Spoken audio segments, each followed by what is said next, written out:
Deus tem falado desde manhã para os nossos corações.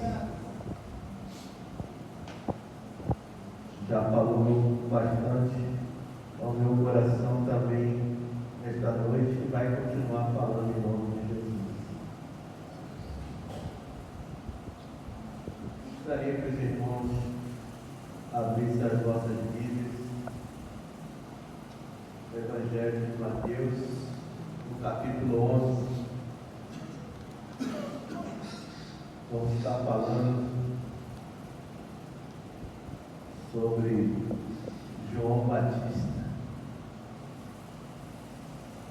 Louvado seja o nome do Senhor Jesus. E aconteceu que, acabando Jesus de dar as instruções aos seus 12 discípulos, partiu dali ensinar e a pregar nas cidades deles. E João, ouvindo no cárcere falar dos feitos de Cristo, enviou 2 discípulos a dizer-lhes: És tu aquele que havia de vir, ou esperamos outro? E Jesus respondendo disse: Ide, anunciai a João as coisas que ouviste e vistes.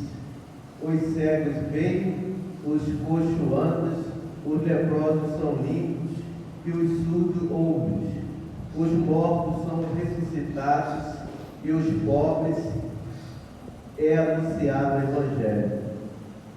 Louvado seja o nome do Senhor Jesus. Até aqui, irmãos.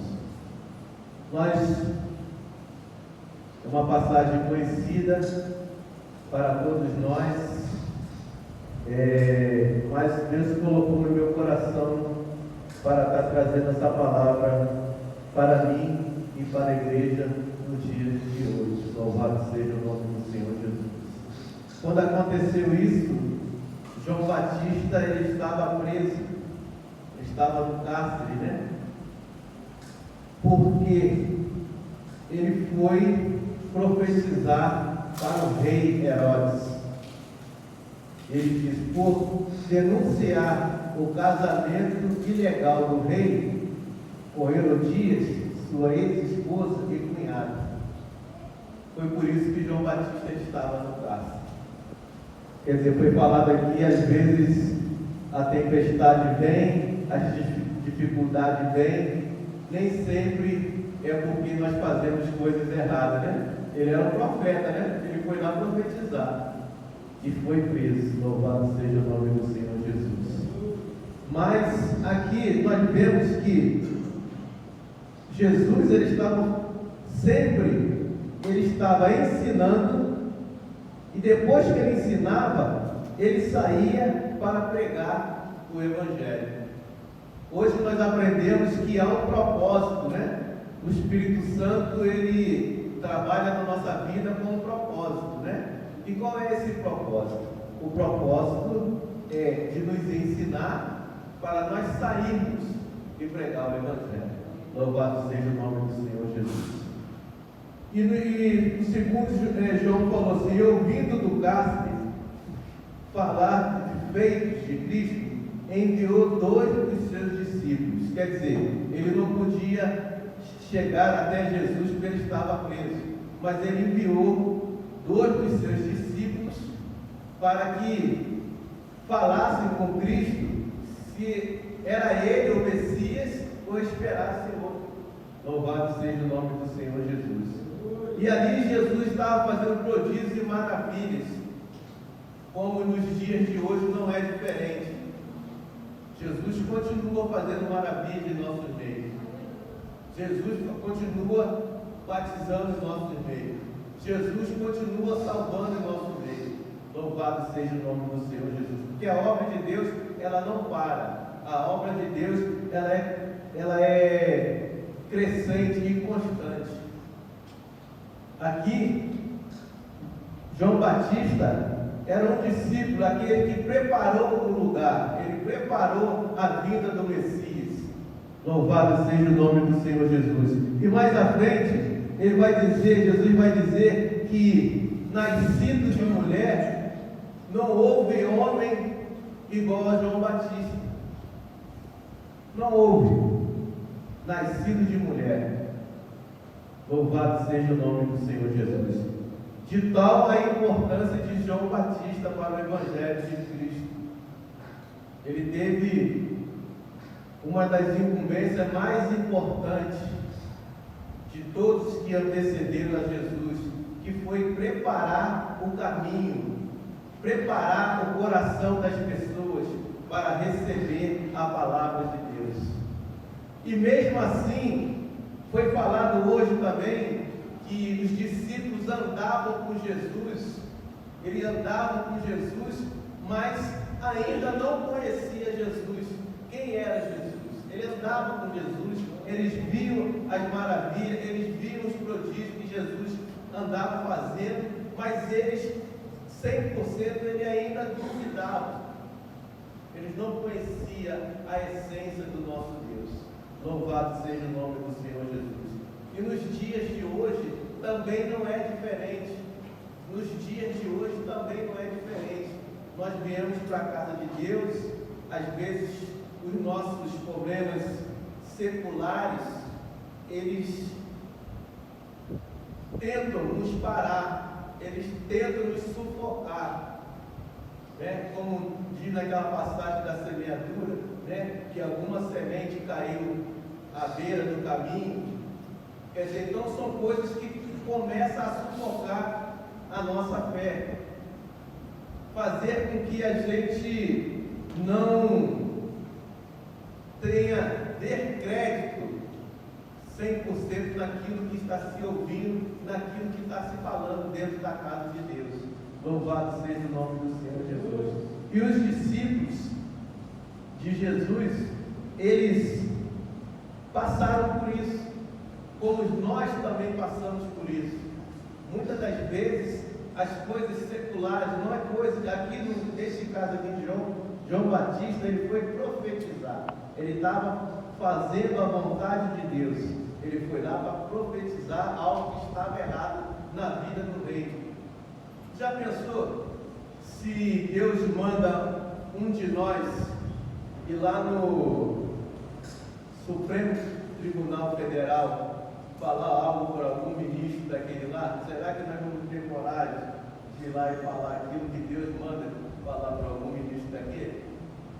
Não vamos nem lá em Brasília, não. Vamos chegar aqui pertinho, aqui, o nosso juiz aqui de divino. Será que a gente tem coragem de chegar lá e profetizar algo da parte de Deus para o juiz? Ou por alguma autoridade, um policial, para o prefeito? Será que nós temos essa coragem? Será que nós estamos cheios do Espírito Santo para chegar e falar aquilo que Deus tem para falar? Hoje, logo após na escola bíblica dominical, em off, né, eu e o Velésio estávamos conversando algumas coisas. Será que o problema está naquele que nos ouve ou o problema está naquele que fala? Né? Será que eu estou cheio do Espírito Santo para falar algo da parte de Deus e as pessoas sentirem que é de Deus e praticar aquilo que está sendo falado? Será que eu estou cheio do Espírito Santo para isso? Porque a Bíblia, ela vai garantir que o mesmo Espírito, ele testifica aquilo que eu estou falando no coração daquele que está ouvindo. Se não testificar, é porque eu não estou cheio do Espírito Santo. A palavra está saindo de mim, não está saindo da boca de Deus. Louvado seja o nome do Senhor Jesus. E aí, Jesus continua dizendo, né? E disse: és tu aquele que havia de vir, ou esperamos outro? No caso, João Batista faz a pergunta, né? E Jesus respondendo disse: ide e anunciai a João as coisas que ouviste e vistes.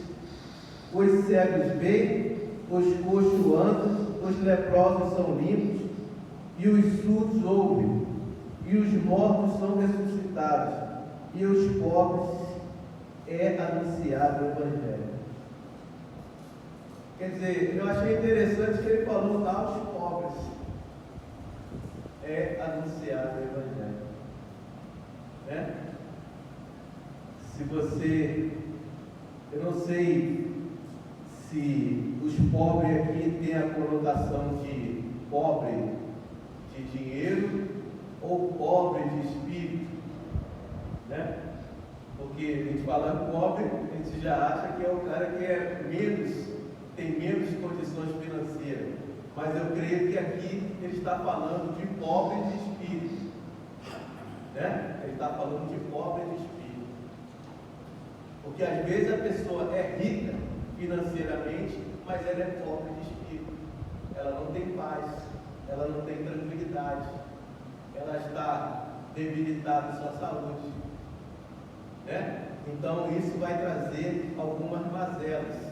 E então Jesus, ele fala para João, para os seus discípulos, dizerem a João aquilo, tudo que eles viram e ouviram, né? Tudo que eles presenciaram, né? Nós presenciamos o testemunho da nossa irmã. Nós estávamos aqui quando a irmã estava passando por dificuldade, mas o nosso Deus é poderoso e com mão forte tirou da situação que ela estava, se encontrava. E não será diferente nem comigo nem com você, né? Não importa a dificuldade que nem eu nem você esteja passando, mas o nosso Deus, ele é poderoso para nos tirar daquilo que está nos angustiando, daquilo que está afastando a nossa comunhão dele, daquilo que representa uma temeridade para a minha vida e para a sua vida. Louvado seja o nome do Senhor Jesus.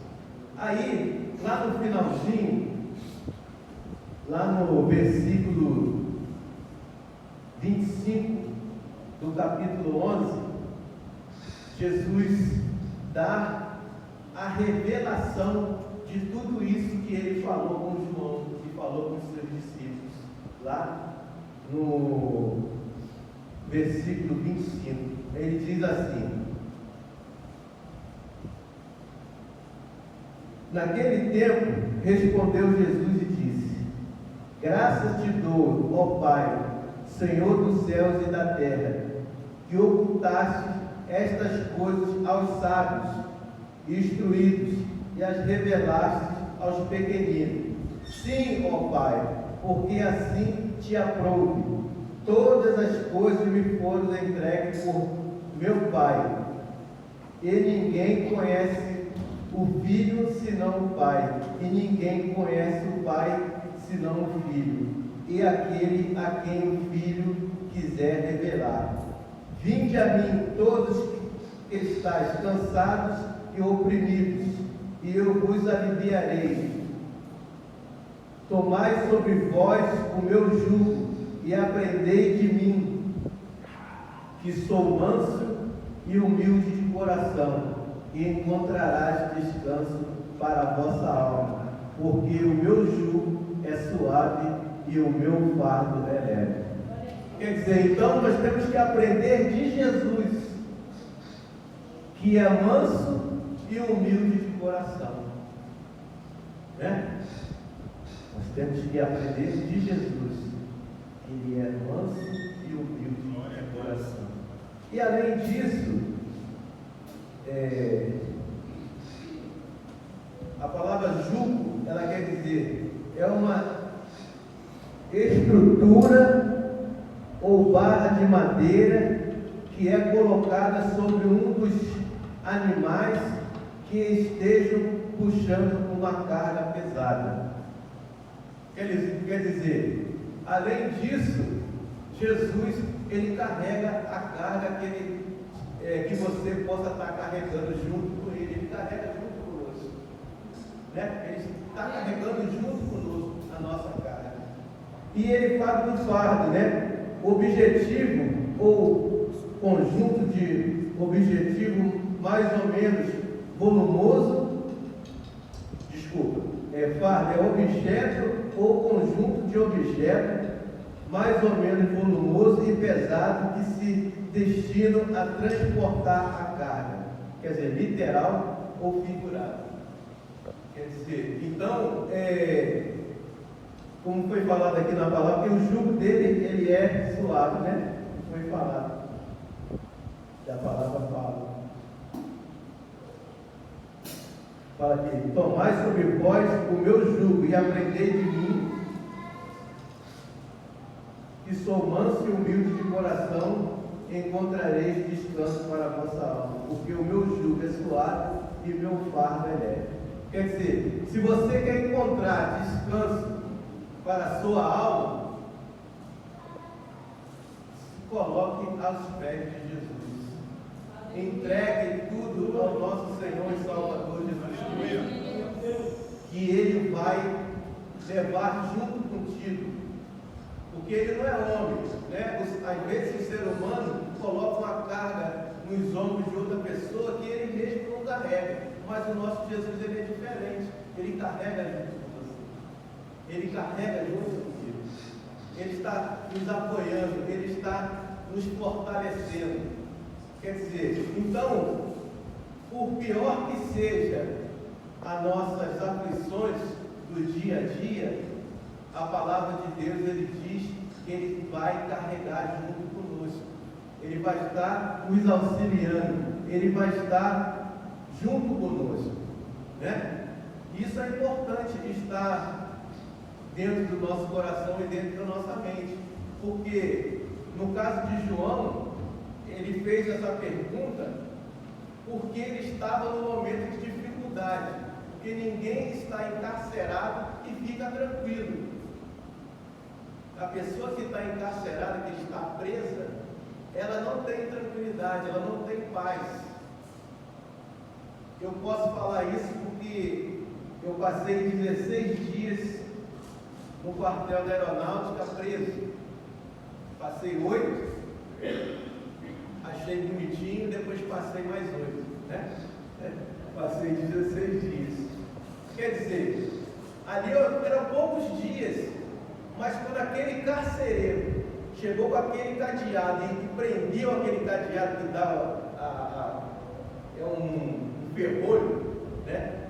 Que ele coloca assim e bate e prende aquele cadeado, aquela pessoa mais forte, ele fica fraquinho. Ali acabou, ali não tem jeito, ali você vai ter que cumprir aqueles dias que estão determinados para você. Então, no caso de João, a pergunta que João fez para Jesus, mandou seus discípulos falarem com Jesus, é porque ele estava num momento de fragilidade. E no momento de fragilidade é que nós precisamos ter esse auxílio de carregar nossas cargas junto conosco, que é o nosso Senhor e Salvador Jesus Cristo. Não é no momento de dificuldade, no momento que está tudo bem, muitas das vezes a gente nem se lembra de Jesus, mas no momento de dificuldade é onde que a gente se achega mais a Jesus, procura orar mais, procura jejuar mais, procura vir à igreja mais, é no momento de dificuldade, porque no momento que está tudo bem, está tudo bem, está tudo bem na minha vida, né? Por isso que nós passamos, como foi falado aqui também, né? Passa um momento de dificuldade, aí você é vencedor em nome de Jesus, aí daqui a pouco vem outra dificuldade. Por quê? Para nós sabermos que nós somos dependentes de Cristo. Aleluia. Porque senão a gente vai se esquecer. Por isso que há alguma coisinha para estar nos atrapalhando, para estar nos fazendo lembrar que nós somos dependentes de Jesus. Aleluia. Porque nós somos dependentes de Jesus. No momento que está tudo bem, no momento que eu estou no churrasco, no momento que eu estou com meus amigos, no momento que eu estou jogando bola, no momento que eu estou cheio do dinheiro, às vezes até eu esqueço. Não estou falando de ninguém, estou falando de mim. Às vezes a gente esquece, né? Então, esse é o propósito das dificuldades, esse é o propósito de algumas coisas que que tem de passar por nós, para que nós venhamos ser pessoas melhores, que nós venhamos ser pessoas dependentes de Deus, saber que nós não somos nada, sabendo que nós somos tudo em Cristo Jesus.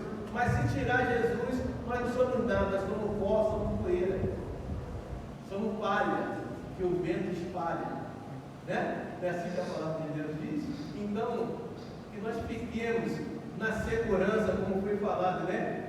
No Salmo 91, aquele que habita debaixo, né? Das asas, né? Quer dizer, dá um exemplo, a Bíblia dá um exemplo da galinha, né? Que bota os seus pintinhos, né? Pintainho, né? Não é pintinho, né? Pintainho, né? A pessoa pode me falar, qual é o nome que é? Ele mandar assim, é pintinho ou pintainho? Pintainho, né? Então, quer dizer, então que está ali debaixo das asas, que ela está segura. Nós temos que estar debaixo da proteção de Deus. É um lugar que nós vamos sentir segurança, debaixo da proteção de Deus.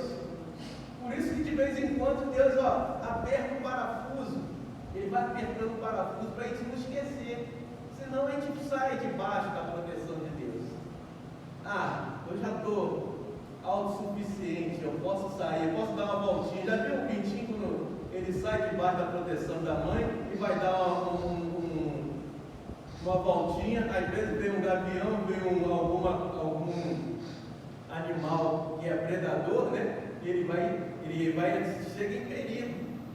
Quando ele sai da proteção da mãe, ele se torna numa posição de perigo, de presa fácil. Mas na palavra de Deus hoje está dizendo que nós temos que ficar debaixo das proteções de Deus. Amém, irmãos? Amém. Foi isso que João Batista ele estava se sentindo. E olha que João Batista era um homem que Jesus falou que de mulher não existia homem igual a João Batista. Mas para que isso quer nos mostrar? Que nós temos deficiência, nós temos que estar sempre debaixo da proteção de Deus, né? Não há aquela pessoa forte, né? Não existe aquela pessoa, nem Davi, nem Paulo, nem João Batista, não existe. Se ele não tiver nas proteções de Deus, ele se torna presa fácil. Quer dizer, então, quando ele ficou no cárcere, ele passou por um período ali, e de repente ele falou, mas eu fui lá profetizar aquilo que o Senhor mandou, e agora estou preso. Pode ter passado pela cabeça dele, como passa pela cabeça de cada um de nós, quando estamos em momentos de adversidade. Por que comigo? Por que comigo? O que eu fiz? Né? Mas foi falado que às vezes a gente não faz nada. É para a gente estar num grau de maior, né? Que Deus tem coisas maiores para cada um de nós. Mas é preciso a gente passar por essas adversidades para nós atingirmos coisas maiores. Amém, irmãos? Amém. Então, que nós fiquemos com essa palavra, fiquemos debaixo da proteção de Deus, que não há outro lugar melhor para nós estarmos. Se me falassem há 30 anos atrás que eu estaria no dia de carnaval falando desse Deus maravilhoso, eu acho que eu ia dar uma gargalhada, porque o meu pensamento não estava em Deus, as coisas da minha cabeça não estavam em Deus, estavam nas coisas carnais. Mas graças a Deus, Deus me resgatou. Glória a Deus. Aleluia. Resgatou alguns. Eu vejo quando a irmã falou que ela nasceu, né, que ela sempre foi criada. Eu acho lindo, porque não perdeu tempo. Eu acho lindo isso, as pessoas que foram criadas, né? Mas infelizmente, aprove a Deus que eu passasse por algumas coisas, mas agora estou aqui para louvar e bendizer o nome do Senhor Jesus. E assim eu agradeço a minha oportunidade em nome de Jesus.